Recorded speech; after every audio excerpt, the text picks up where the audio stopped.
Hello and welcome to Financial Considerations. This one episode in particular is about caring for elderly parents.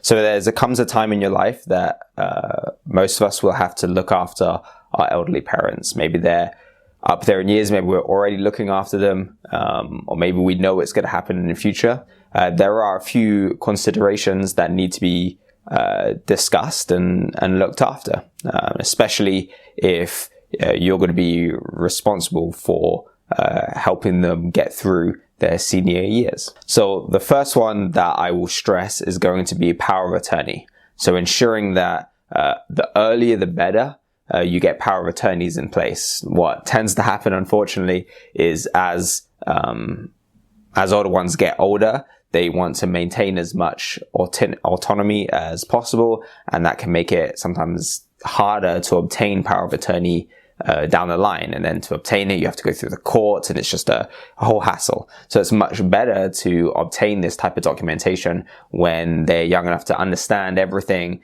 and to be fully on board with it. Same for healthcare directives. It's not something we want to talk about, but you also need to understand their wishes when it comes to them being hospitalized. The extent of support they want or don't want, that's something that you need to understand and make sure you're aware of if you're going to be looking after these elderly ones.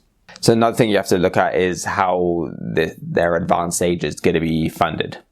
So for example, hopefully maybe they already have savings put aside for that. If they're maybe on the earlier stages and have money there, maybe it would be wise to look at some type of long-term care disability plan, things like that. You need to really evaluate all the options to make sure that that side of things is covered. That brings me on to an extension of that, is if maybe the choice is for one of the children to live with them, or whatever that looks like.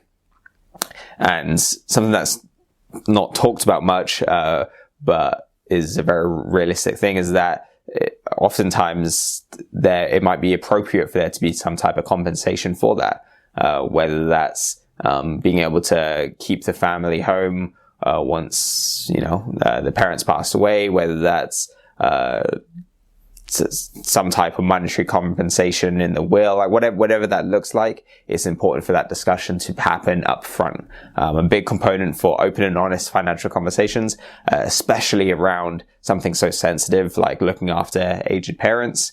And when there's multiple siblings and differing of opinions, it's important that these type of things get figured out well in advance, and ideally when the parents are still fully there and capable of making their own decisions. So the earlier that these discussions happen and these plans can get made, the easier it is going to be for everybody involved.